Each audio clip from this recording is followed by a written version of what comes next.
Hello guys, to this ulam, ang palaya pa rin. Ang palaya with egg, with kamatis, sibuyas, bawang, etc. Basta ginisa natin yan. Tapos lagyan natin ng toyo. Kaya ganyan yung kulay niya.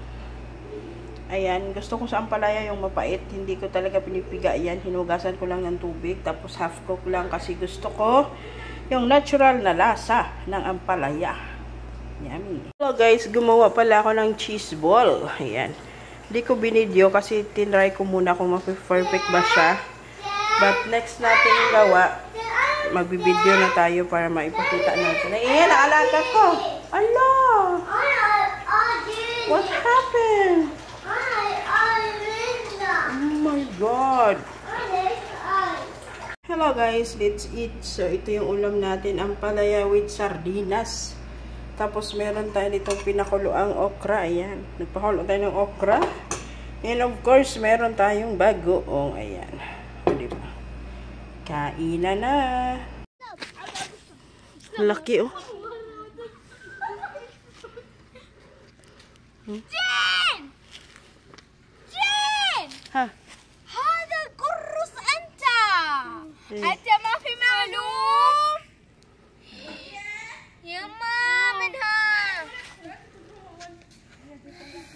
Hello guys, dahil nag-request tayo kay Bossing ng fruits kasi nga masama nga yung pakiramdam ko. Di pa rin ako gumagaling. Sabi ko, bilhan niya lang ako ng saging, apple, at saka orange. Pero tingnan nyo yung binili. Isang katutak na saging. Tapos may green apple. May red apple. Tapos dito sa baba, marong grapes. Green grapes. Ayan. Tapos syempre may strawberry. Pero itong strawberry na to sa alaga ko yan. So may orange tayo. Tapos meron rin tayong melon. At saka isang dambuhalang pakwan. Ang laki talaga niyan. Binuhat ko siguro nasa 11 to 12 kilos. Tapos, nung tinignan ko yung mga vegetables, sobrang tuwa ko. Kasi binilhan tayo ng ampalaya. Diba? Binilhan tayo ng ampalaya. Tapos may nakita ako dito parang may okra. Yun na nga. Isang katutak na okra. Yan, may bagoong pa naman tayo. Tapos may ampalaya, may okra. Ay, alam na this. So, walang diet bukas. Kakain tayo ng ampalaya. Tsaka okra. Tapos kakain tayo ng maraming pakwan. Yan. Bumili din pala si boss ko ng isang karton na mangga. Yan. Premium mango. Ting didiling. So, meron tong dalawang sobrang laki. Tapos medyo green pa. Tinago ko, syempre. Ayan. Ang laki. Pag ganitong mangga, matatamis to eh. Gustong gusto ko yung ganito. Ayan, meron tayong mango. Pero yung sobrang laki niyan, diba malaki na to? Diba ang laki na to? Siguro double size nito. Dinago ko na, 2 piraso. Kakainin ko bukas ng umaga. Chares! Habi gemat? Yummy! Habi, ano ba? Habi. Yummy.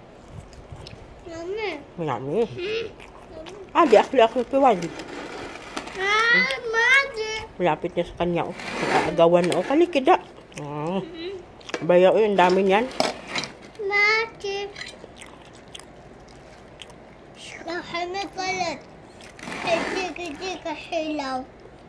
Hello?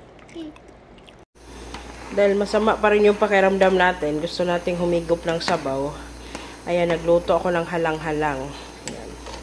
Maraming luya at maraming sili. Para talaga maramdaman natin yung anghang sa lalamunan natin, no? Sana'y gumaling na tayo, ay nakakaloka. Ayan.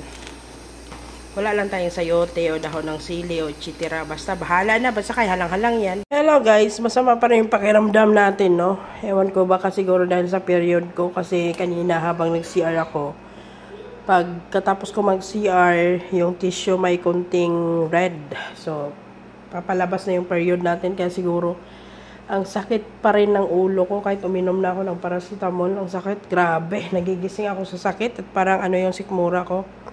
So, ayan, may nagbigay sa atin ng dates, yung fresh. So, tig-dates na pala ngayon. Kaya, season na pala ngayon ng fresh. Taghinog, kaya ayan, kumain tayo. So, ang tamis na crunchy. So, ayan, sinong nakarelate dito? Sabi, sobrang sarap nito. Yan, kumain na ako ng isa, kakain pa tayo ulit kasi maganda din to eh. Nakakatulong din to sa mga pangangailangan natin sa katawan. Maraming benefits na vitamins. So, yung boses ko hindi pa rin bumabalik. Paus pa rin tayo. Pero kahit pa paano, medyo okay na yung pakiramdam ko sa lalamunan ko. But, pumalit naman yung sakit ng ulo ko. Sus mio Marimar.